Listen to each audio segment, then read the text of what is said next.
Hi, I'm Julian, and I'm so excited that you made your way here to this beginner watercolor class. We all had to start somewhere, so if you've had that voice in your head that's telling you to pick your paintbrush up, you are in the right spot, my friend. Watercolor painting has brought me so much joy in my life, and whenever I started dedicating time to it, time to slow down and paint, I started finding so much peace and quiet within myself in this crazy world we live in. So I'm so excited to be part of your journey. My goal for putting this class together for you is to give you the resources, techniques, skills, and confidence that you need to start painting more often, because I know that you want to. That's why you're here. If you so choose to dedicate your time to watercolor painting, I promise you it's going to be a lifelong skill that allows you to sink into the peace and quiet that you have within yourself. I know that sounds so cheesy, but it's so true, and it's really helped me do that. By the end of this class, not only are you going to have some basic techniques and skills down, but you're also going to leave with some really pretty stuff that you can either gift to a friend or hang on your wall. One of the reasons I started painting with watercolor is because I can take it on my adventures with me, but to film a class, I really need to take this inside. So without further ado, let's go get started.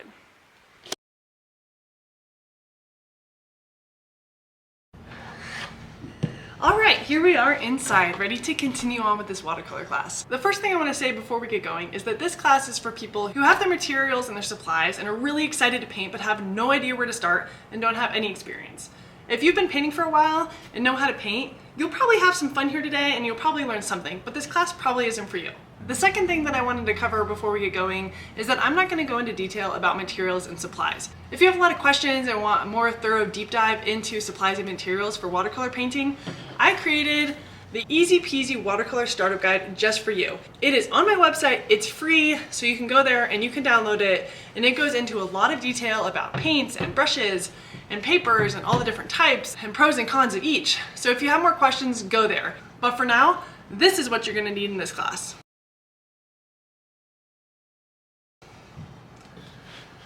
And the final thing I want to cover before we get going is mindset. This painting class is all about learning and having fun, and so if you came here thinking that you're going to produce a whole bunch of masterpieces, that might not be what happens. Don't get me wrong, you're going to create some really beautiful pieces that you can be really, really proud of. When you get started learning watercolor, one of the things that you're going to learn off the bat is that it kind of has a mind of its own. You are not the boss of watercolor, you are co-creating with it. So unlike acrylic and oil, for example, when you put that paintbrush on the canvas, that paint is going to stay right there.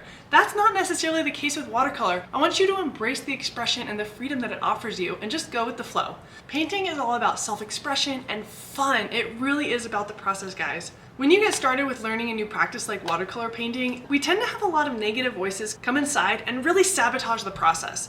Oh, this is ugly. Oh, this isn't good enough. Oh, it's not perfect. Oh, it's not as good as them. Those voices are trying to keep you safe, so you don't have to feel the shame and fear of not creating something beautiful or a masterpiece. But guess what, little negative voices in your head? This is all about joy in the process. So you can tell those voices to go away. One of the things that those little voices in your head are probably going to try to stop you from doing is finishing any of the pieces. I hear it time and time again that people don't actually finish the paintings that they start, and I urge you, out of everything else that you take away from this class, please finish your paintings. The reason for this is because after the first layer, or even the first couple or few layers, you don't know what the piece is gonna look like. There are a lot of opportunities for you to work through the ugly and struggle through little parts of it. And the more often you do that, I promise you, you're gonna find that you are becoming the painter you know deep down you can be. If you've been following me at all, you know I harp on this over and over again, that you will not become the artist you know you can be by creating beautiful pieces of work. You will become the artist you know you can be by working through the ugly and working through the struggle of each piece and finishing it. So my main goal for you guys is to get through this class. Maybe not in one sitting, but please don't let it be sitting for months and months. Get through it today, if not today, maybe over the course of a week. But each exercise that you do, please finish the exercise. If you need a pause, you can do that, but finish the exercise. Finish your paintings. You will be so proud of yourself and so excited the more and more you do this. So with that, let's get going. The first thing I want to have you guys do is get used to your brushes. If you've been following me for some time, you know that I advocate for you, if you're just getting started, to start off with the cheapest brushes possible. Again, if you want a more thorough deep dive into brushes, you can go check out that watercolor startup guide I told you guys about. at the top of the class. But the reason I advocate for you to start with cheap brushes is because expensive brushes don't help you become a better painter. Sure, once you understand how watercolor works, they are a lot nicer to work with, but when you're just getting started, it's actually not the brush that makes a painting good or bad, it's the artist. And so when you're getting started, you want to learn how to create whatever stroke you need to with whatever brush you have. You need to learn about colors and saturations and hues and how to put lines on a paper to make it look like you want. The pigments, and you understand how watercolor works and how it interacts with the paper and water, then you can upgrade to an expensive brush. But for now, just start with whatever cheap brushes you have. They do need to be watercolor specific. So with that, let's get started on some exercises to get to know our paintbrushes. One thing that I didn't show you here is that I recommend getting your paints a little wet for a few moments before you start painting to get the paint activated. You can do this with either a spray bottle or getting a few droplets of water on the paints. And I do recommend doing this before all of your painting sessions and not just in this one exercise. Okay, back to the exercise. Although this exercise looks and feels super basic, I promise you guys it's really important for understanding the capabilities and the range of motions of your paintbrushes. The paints and the paper in watercolor painting are just required staples of getting the pigment onto something, but your paintbrush is how you as the artist convey your message on the paper. So knowing what strokes you need and how to get these strokes for whatever you're painting will make painting easier for you and way more fun. So I'm mixing up my brushes here, but I do recommend doing a little of this for each of your paintbrushes if you have a variety of different types of paintbrushes. So take a brush and make as many markings as you possibly can with that brush. Make as thin of lines as possible by using just the tip of your brush and test out different pressures as you do so. Then go into really fat markings by applying more pressure to your brush and changing the angle too. How does that feel in your hand and your wrist? How does it feel on the paintbrush? What paint strokes require what pressure? Make squiggles and lines all in the name of learning and experimentation. Next, test out dry brushing where your paintbrush isn't loaded up with water. Dry brushing might have been better to do while your paintbrush was still dry, but you can just wait or dry it out or use a dry brush. Dry brushing is really great for creating textures on things like tree bark and rock, so it's a really fun thing to learn. Make little and big dots, experiment with spattering effects, which I use a lot to bring grassy spring meadows to life. Basically, the idea here is to learn what your brushes are capable of, how to make which brushes do what, and of course, which markings and effects make you feel happy. Because that's a really important part of learning your own unique painting style over time.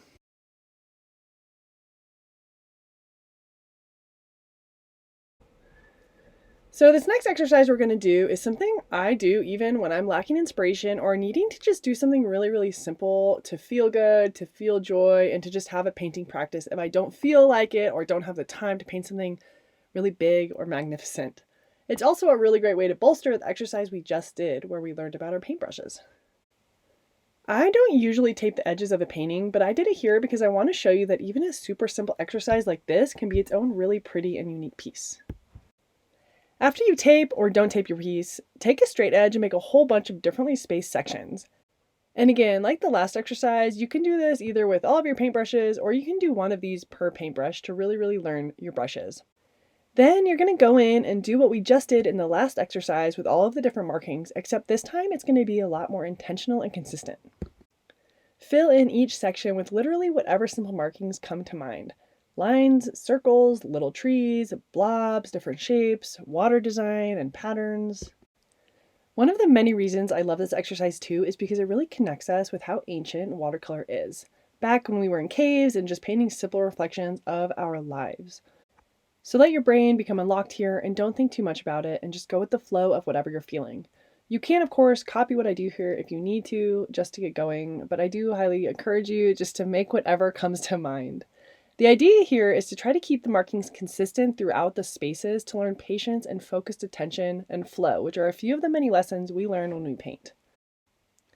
This lesson also teaches us to embrace the simplicity of watercolor. If you paint with acrylic or oil, for example, one layer of paint is usually going to feel really unfinished. But the luminescence of watercolor that probably attracted you to it in the first place relies on it being transparent. See in that fourth line down where I did the swoopy blue marks? Where the markings are very transparent is a whole different hue and feel than where the pigment is thicker and you can see less of the paper through it. I've said it before and I will say it again. You are not the boss of watercolor. You are co-creating with it. But the great news is that your co-creator is just splendid to work with and can come up with things you never could if you just let it do its thing. As you do this exercise and let your mind be set free for a moment, you're probably starting to feel really good. And this is because art and painting has been scientifically shown in so many studies to reduce the stress hormone called cortisol, while at the same time releasing feel-good endorphins like dopamine, which helps us combat stress and pain.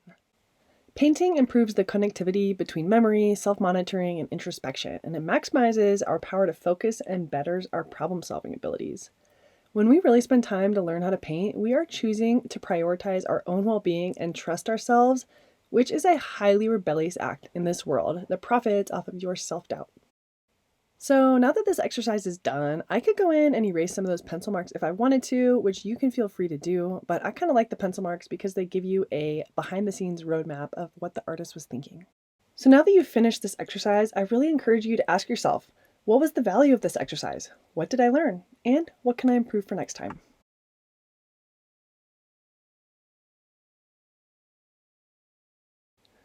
This next part is less of an exercise and more of a secret tool I keep in my toolbox too that's going to help you so much. You're going to create a color key of all of your paints so you know exactly what each one looks like when you go to paint. You may have noticed that the colors on your tubes or even dried in the tins gives you very little idea of which color is which makes it really hard when you go to paint because it feels a little confusing and overwhelming. So creating a color key is going to remove this mystery and give you so much more confidence when you go to paint and choose your colors. Go ahead and cut out a piece of watercolor paper that's going to fit in either your tubes or your half pans. If you're using half pans like I do here, it's going to be pretty small and that's okay. I recommend organizing your colors on this key so your greens are together, your blues are together, etc. My color key I make here spans onto the back side too, so if that happens to you, no worries. If you have one of those super cheap sets of paints where the colors don't really have any color names on them, that's okay and you can still do this exercise.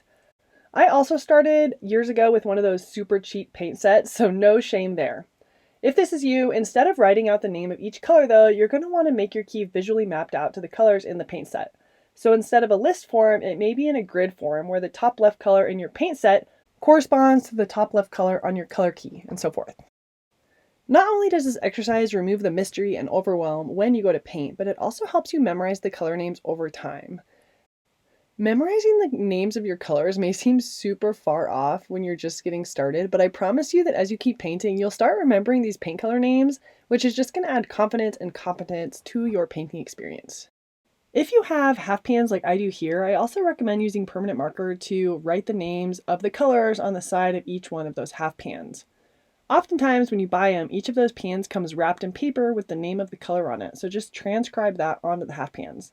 This way you can cross-reference the name of the color on the pans with what the color looks like painted and dried on the color key paper you're making. It is really important that none of your colors blend together, otherwise your color key won't be super helpful. So now you have a color key you can keep with your paints at all times that will help you know exactly which color is which and what it looks like when it's dried on your paper. A quick word of warning is to let the paint dry on those palette doors like I have on my paint tin here before smudging it all over your color key. This color key will of course get a little bit beat up over time, but we can do our best to keep it clean. I also recommend keeping some white gouache on hand. Gouache is similar to watercolors except it's more opaque or less transparent. Over time you'll get a lot better at maintaining white on your paper, but gouache saved me a lot while I was getting started with learning. So the next exercise that I want to do with you guys is really important for understanding that watercolor is watery, but it's not that watery. There are different levels of wateriness in watercolor, and that's really important for you to know because it's going to help you control your painting a lot more. Yes, watercolor has its own mind, but like I said, if you get to know it and understand it as a medium, you're going to be able to work with it a lot better. This exercise is going to show you that watercolor doesn't have to be so watery and that you can actually control the pigment to water ratio to create better effects on your painting. Basically, what we're going to be doing here in this exercise is learning to control the pigment to water ratio to create the consistencies of tea or coffee, milk, cream, and butter. The tea consistency has a lot of water in it, and this is what you would typically see on a first layer of a painting. It's highly luminous because there's so much of the paper peeking through. With the milk consistency, there will be a little more pigment and a little less water, and with cream, even more pigment and even less water. The butter consistency is essentially straight out of the tube, and you may not even really use it much except for in some areas on some parts of some paintings. Another way to better control your pigment to water ratio is to spray your paint or to get them wet somehow before you start painting and just leave them for like 30 seconds to even a minute. If you have ever seen watercolorists spray their paint before they paint, they do this to activate their paint better so they have more control over their pigment to water ratio. If you start painting without letting your paint sit with a little bit of water on them for even up to just 30 seconds prior to painting, you'll be adding way too much water before it really is even absorbing it, leading to a way too watered down consistency.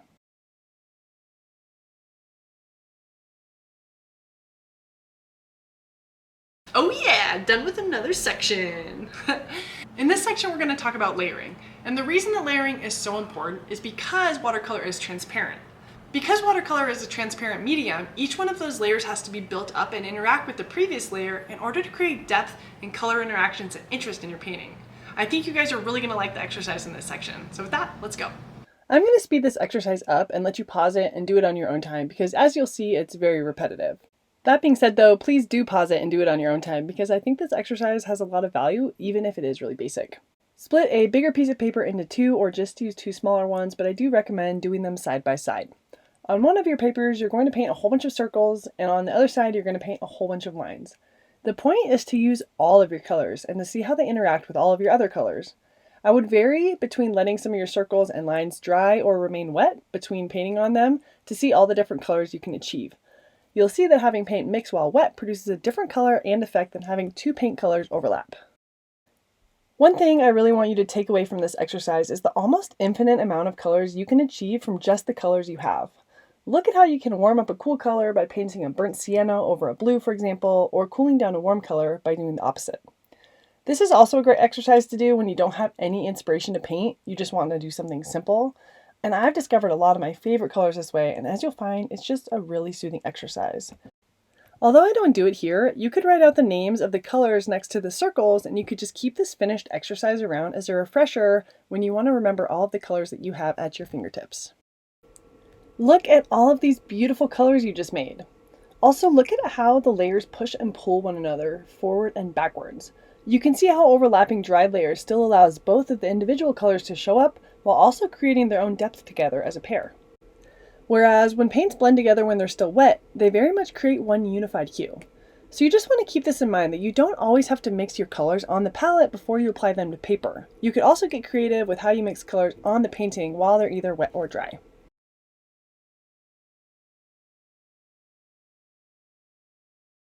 In this next exercise, we're going to paint a really lovely and simple forest, while also building upon what we have learned about layering paints and also our water to pigment ratio.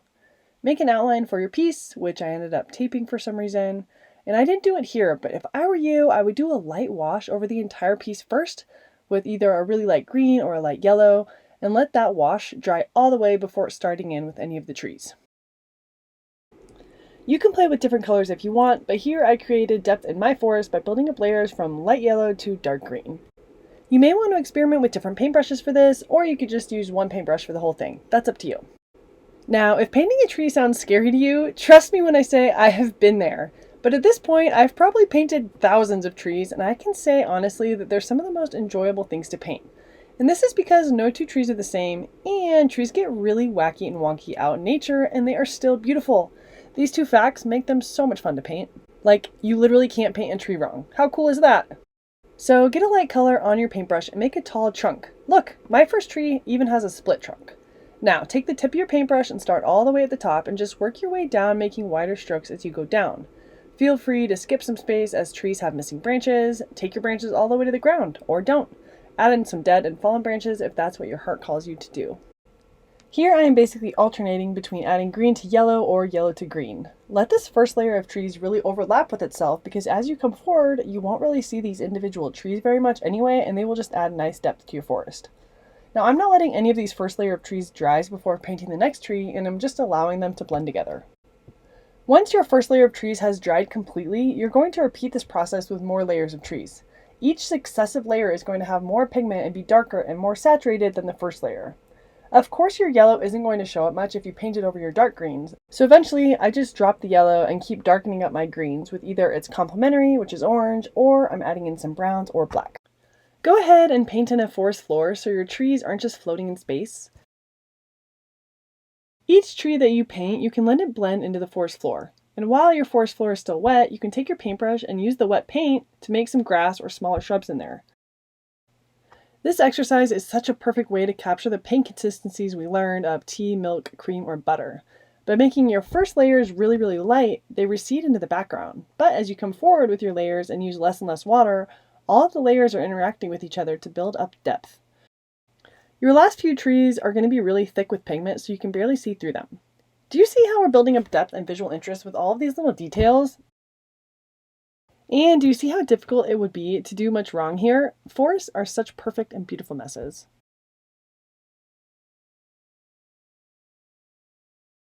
Whew! I'm so proud of you guys for sticking with me for so long. This last section I think you're gonna like the most because we're gonna paint 2 different landscape paintings. A long time ago when I was younger, I thought the landscape painting was super boring for some reason. I think what I thought was that if you're creating a painting, why not create something completely new and super unique? But then I moved to Montana where the landscapes are stunning. And I found myself really craving connecting with those landscapes in a deeper way.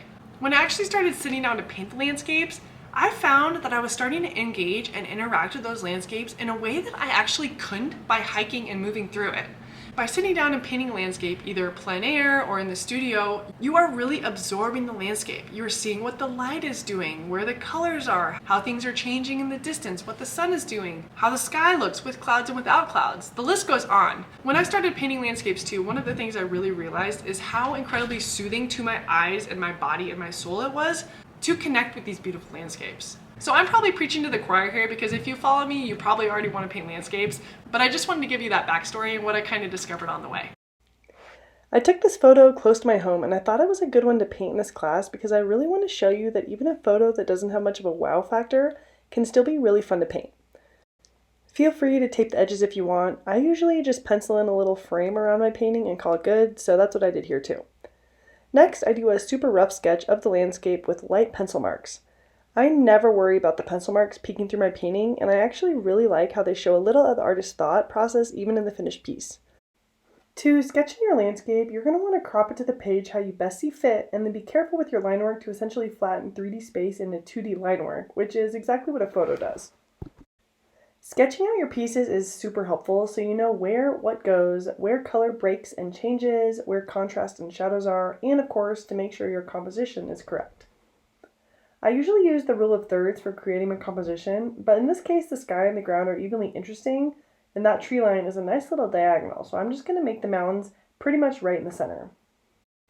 We're not going to dive into painting clouds in this class, so I'm just going to capture a couple of them and make them very simple. Alright, now for picking out your paints. Sometimes having all of the paints available to you can be a bit overwhelming and make your colors get really messy, so I'm just going to pick out a couple of colors and use a very simple color palette here. Now that we've done a few exercises with colors, you should be able to pick out a blue for the sky, green for the foreground, and a yellow and brown. Get your paints wet by spraying them or dripping some water onto them for a few moments to get the pigments activated before you start painting. Now we're going to do what we call a wet on wet technique, where you're going to take your paintbrush and put it in the blue paint you picked out and then put it into the wet sky. And you'll see that that blue paint starts to spread around through that clean water you just put on. So spread the paint around and try to get it lighter as it gets closer to the horizon, which is what you see in real life too. You can see that by painting around the clouds, we're letting them use the white paper to stay nice and bright as they would in the sky. If you compare them to the brilliance of the clouds in the photo, you'll see that the white paper appears a lot duller. This is because the clouds in the photo are actually reflecting light. Paintings don't actually reflect light though, so the way you make brilliance in your painting is by manipulating the color around where you want the light to appear bright. In painting, all the color is relative to each other within the painting itself. I really want you to notice that the paper is buckling or warping in the sky. I talk a lot about buckling in my free watercolor startup guide I've told you guys about, and how to avoid it if you want to learn about it. You can download that on my website, but for now, I'm not going to worry about it. So pick up the green you chose and mix it with a little bit of yellow to make a nice light yellow green for our first wash up front. While that's almost dry but still wet, go in and put in some additional brush strokes for detail. I let my grass dry all the way before starting in on the gravel road, although if I didn't and those blended together, it would probably look just fine. The gravel road has a little bit of a gray-brown hue, and it actually looks a lot like that light spot on the mountain, doesn't it? But I want my road to feel a lot warmer, so I started with the first wash of Naples yellow, and now that my sky is dry, I'm going to mix up some of the Naples yellow and the burnt umber for my mountain. I always test out my colors before I put them directly on the painting, And I do this to know what the colors look like and also if it's what I want. Sometimes if you put colors directly onto the paper, you're really disappointed and then it's really hard to reverse it. Doing this also helps me know what the pigment to water ratio is because I never want the first wash to be too dark. Next, you're going to take that color you just mixed up and go in and put in a really light layer on the mountains. We're going to let it dry completely and worry about details later. Next, you're going to take some of that mixture of Naples yellow and burnt umber and mix it up with some of the blue from your sky to add it into the distant mountains. Distant mountains are generally really light, lacking in detail, and are really desaturated, so often they are one of the simplest and easiest parts of your landscape painting. Now while that's drying, you're going to want to mix up some gray from your blue and black. Eventually, once you get the hang of mixing your colors, you're going to want to start experimenting with making grays without black. I'm telling you this right now just so it's on your radar, but for now you can just stick to using black, but I did want to let you know that for the future. So take the gray color you just mixed and add in some shadows in your clouds. Clouds come in literally all shapes, sizes, and shadings, so just add in some gray how you see them in the photo, and if they look different, that's okay too. If you feel like your lines are too hard, blot them with a clean towel or smooth them with a clean wet paintbrush. Remember that watercolor paints dry lighter than when you first apply them, so oftentimes they dry just the way you want, and if not, you can just add some more layers in. Now you're going to mix up the colors you made for the mountains, except darker. For me, that was Naples yellow and burnt umber, but it's whatever color you have on your palette. You're going to want this mixture to be a lot darker, so more pigment than water, and if you need to add a little bit of black to get this darker for yourself, feel free to do that. Take the tip of your paintbrush and just add in some mountain-esque shapes and brushstrokes for the shadowy parts of the mountain.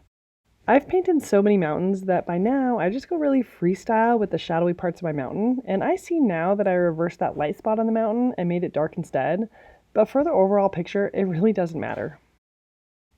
My aim is mostly to paint the mood of what I'm seeing, but if your aim is more photorealism, then you'll want to be much more attentive to details like this.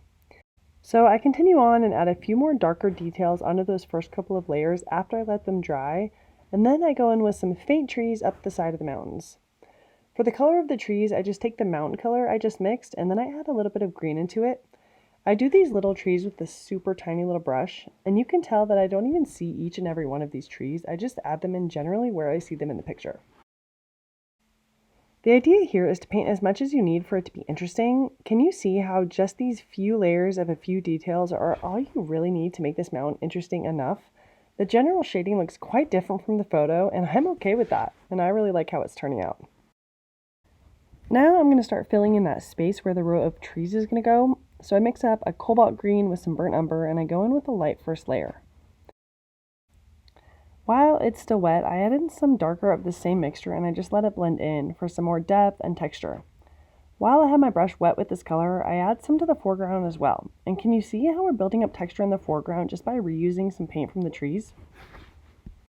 Reusing paint from other parts of your painting while your paintbrush is still wet is a really great way to create a coherent painting and to add a lot of texture. So that first tree line layer is almost dry, and it's a good time for me to go in and start painting some trees.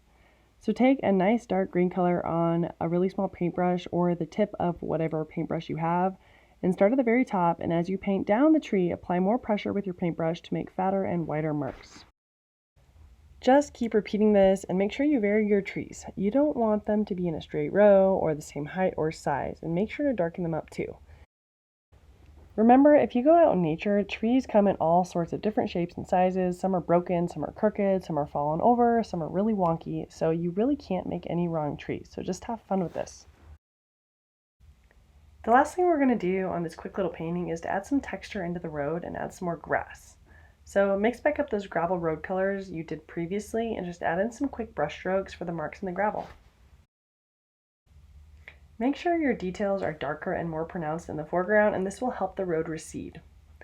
Finally, mix up your green and browns and add in some grass with either a little narrow brush or the tip of whatever brush you do have. Similar to the trees, you don't want your grasses to be all the same shape and size, so bend them a bit and vary the colors and shapes. Again, this is not how the grass looks in the photo, but adding clarity to the foreground is a really simple way to bring it forward and create depth in your painting. Before we move on from this painting, let's take a look and see what we could improve on the next time. Doing this with each of your paintings is the easiest way to make sure your next painting is even better than the last. It's impossible to learn all the lessons at once, but we can improve over time by getting a little bit better with each painting we do. Some things that immediately stand out is that the foreground could be way more saturated with green and have fewer light spots. Do you see how the grass in the foreground is just kind of floating there? I could have connected it better to the rest of the grass by darkening it up. Up in the sky, the cloud feels very rudimentary and way too simple for me. This could be fixed by going in with more grays and creating much more detail, which would add volume to it and make it more interesting. Also, the white in the cloud isn't vibrant enough for me, and this could be fixed by not only deepening up the gray in the clouds, but also, can you guess what it is? I made the sky way too light. Compare it to the photo and notice how light I made mine. I didn't need to be so timid with my blue, and darkening it up would automatically make the white of the cloud much more brilliant. All of these things are things I could go in and fix if I wanted to, or I could just call this painting good and take these lessons on to improving the next. You could spend an infinite amount of time making each of your paintings absolutely perfect, or you could wrap them up and call them finished. So what do you like or not like about your painting, and what could you improve?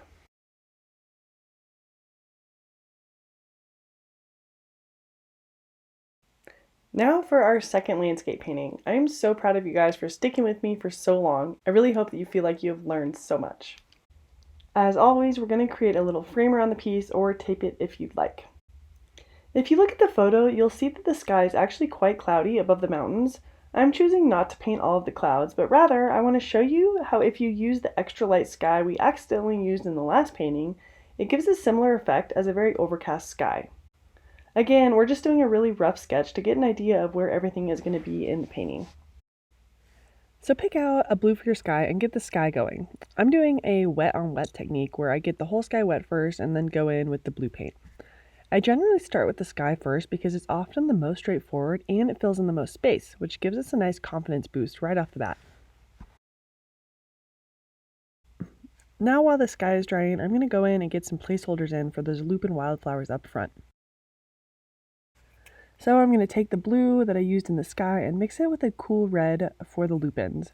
What do you think the purple would look like if I mix the blue with the warm red? You should try this out on your own time. Of course, you could use the purple or violet straight from the tube and that would work just fine too.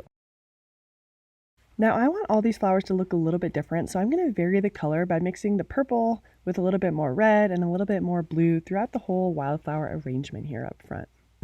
Of course, as this is just the first layer, I would have lots of opportunity throughout this painting to create some more variation in the colors up front, but I like doing it in my first coat just so I can see what it's starting to look like. I'm not only varying their colors, but also their shapes, sizes, and directions. I'm suggesting a field of these flowers by putting in some really light ones towards the back and bringing the ones in the front forward by making them warmer. Now I'm going to let these dry and go and see what I can do about the mountains.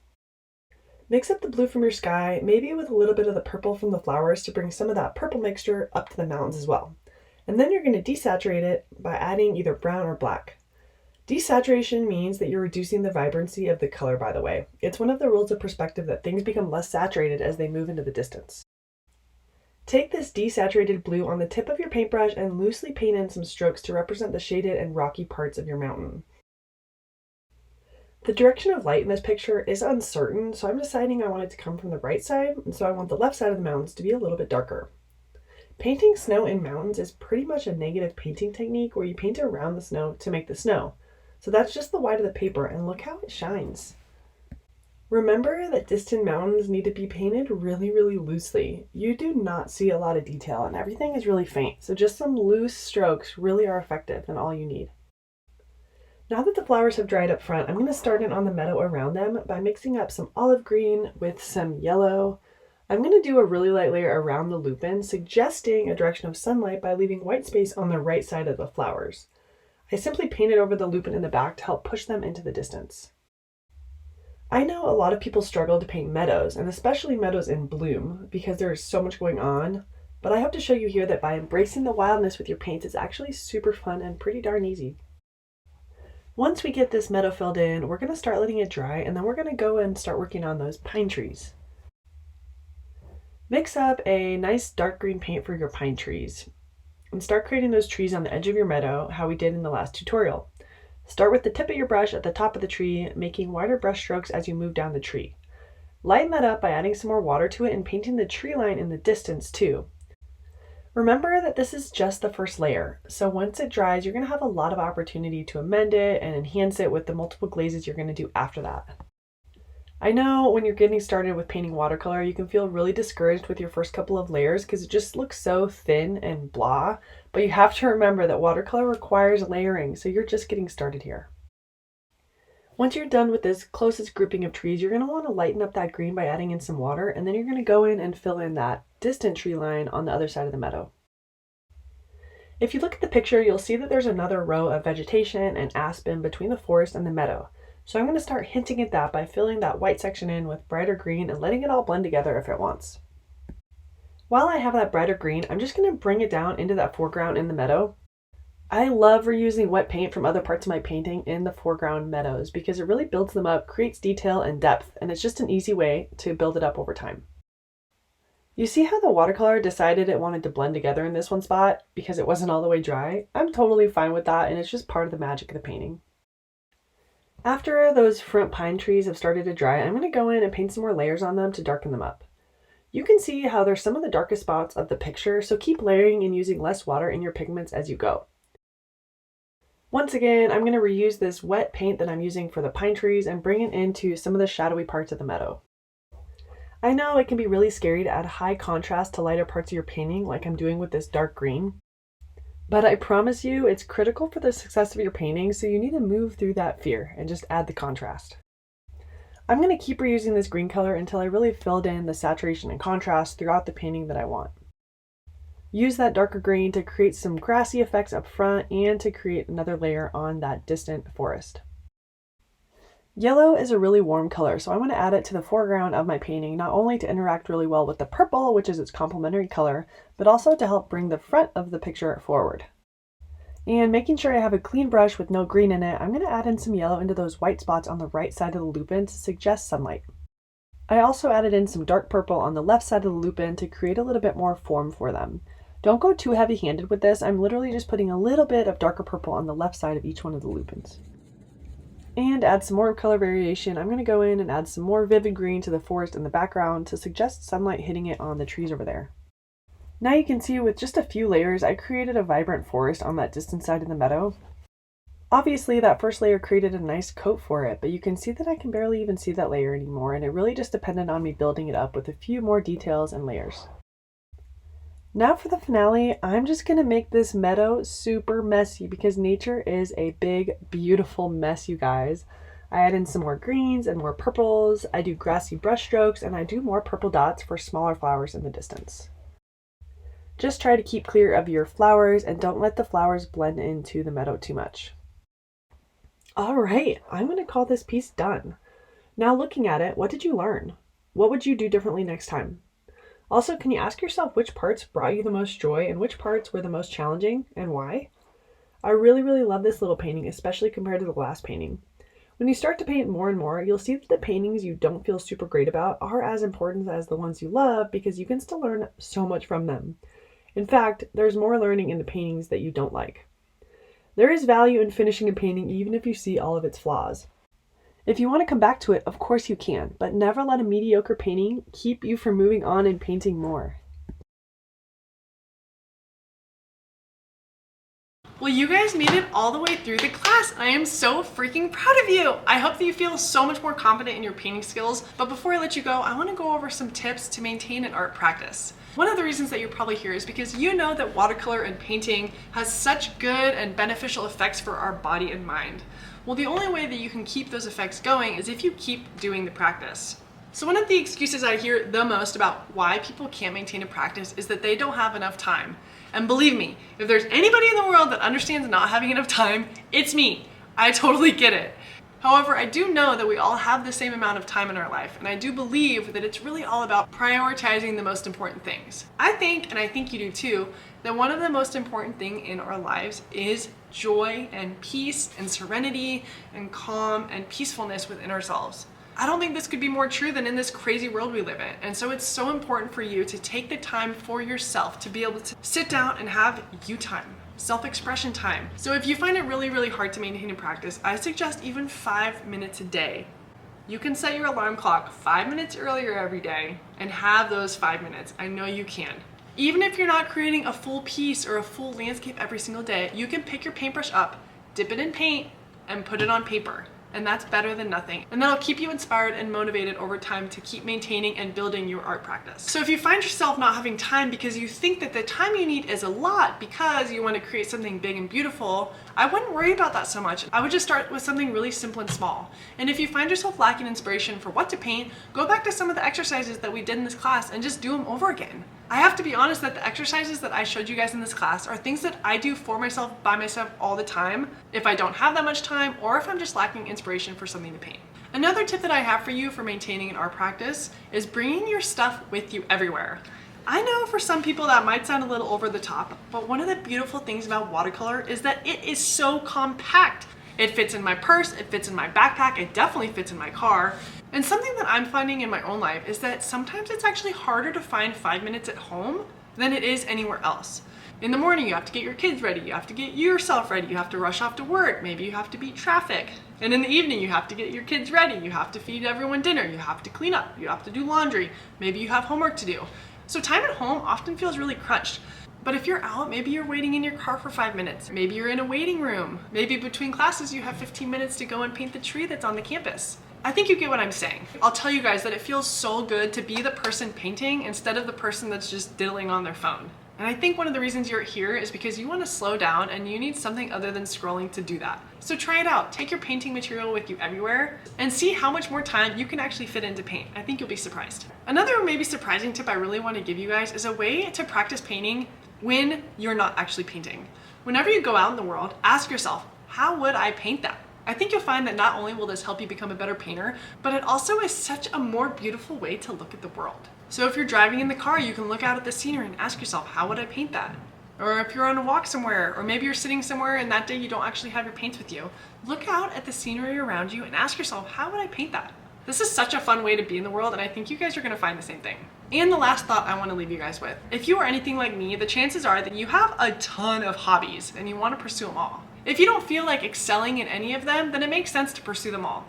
But if you're really craving excelling and getting good at and really understanding one of your hobbies, you really have to put the time in and the effort in and the love and the consistency into a practice to get good.